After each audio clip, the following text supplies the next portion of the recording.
And now, the meeting of the minds, part 4.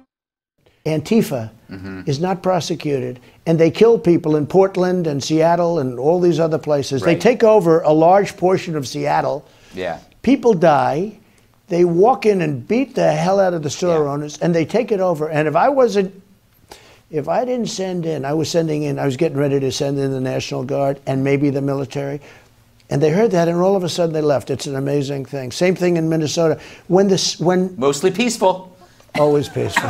You ever see peaceful? How about the Summer of Love, they called it. How about the CNN reporter saying, this is a peaceful protest, and then you look behind him, the entire city is burning down. Did you ever see that scene? No, it's classic. This is peaceful, and we appreciate the peace, and rocks are being thrown at the guy.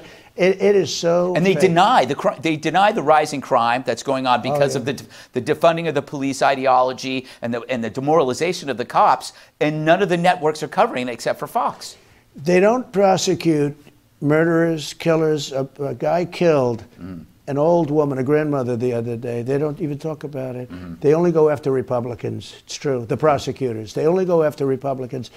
What people are getting away with in New York, what they're getting away with in Chicago.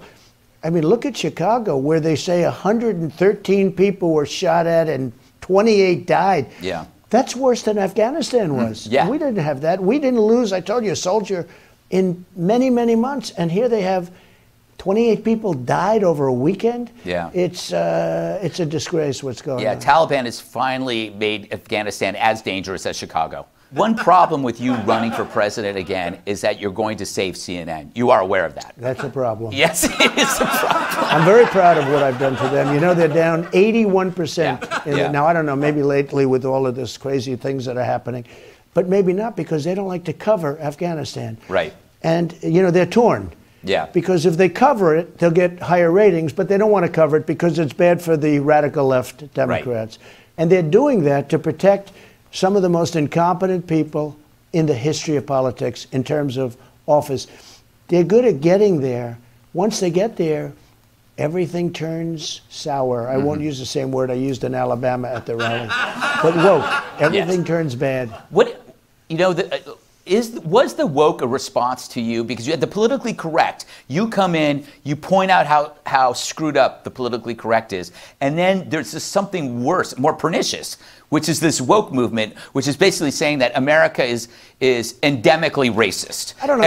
Even the women's soccer team, the woman with the purple hair, she wasn't a fan of mine. She said negative things, and then she lost. Yes. Because woke means you're a loser. Right. Everybody ultimately loses with woke.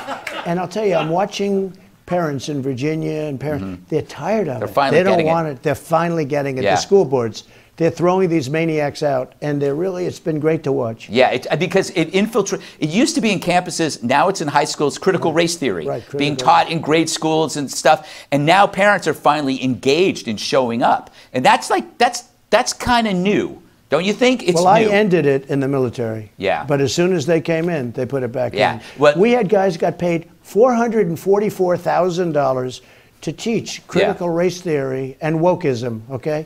To teach it. Right. I said, boy, they're highly paid. First I said they're highly paid. Then I said, wait, much more importantly, they're teaching this stuff. Right. And, you know, look, Millie never talked to me about that. I knew military. Yeah. You know, I knew him from the military. He never was like that. Yeah. And he changed because ultimately he was a politician. And I guess he figured he was going to do better with the current people. And isn't that the worst kind of a general? Do you think Joe's going to last the first term? And do you think Kamala Harris is going to be stepping in? I don't know. It's probably not appropriate for me to comment on that. But I don't know. I think that when I see a man say a few words, not necessarily well, and then turn around and walk away. Somebody said he has really nice hair in the front, but I see him walk away. He never answers a question. Yeah, just leaves. And they're soft questions. And when he did answer them, I remember during the campaign, you know, they're screaming, "Why do you think of this? What do you think of that?" The maniacs. And I think that one of the, I don't know, maybe I don't get credit for it, maybe I do. Fake news was a great term. People say, what was your favorite? I think fake news, nobody had any idea how fake it was. But when you watch them ask him a question, and then you see him read the answer off the teleprompter, that means he knows what's going on. I mean, and he'll call let's see, they told me to list. ask so-and-so to ask a question. Yeah. It's so sad for our country. You know, I got to know Putin and President Xi of China and Kim Jong-un and all of them very well. They're at the top of their game. Mm-hmm.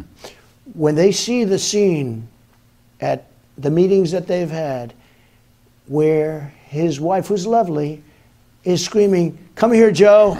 Come here, Joe. Joe, come here," you know, etc. That's not appropriate. Yeah.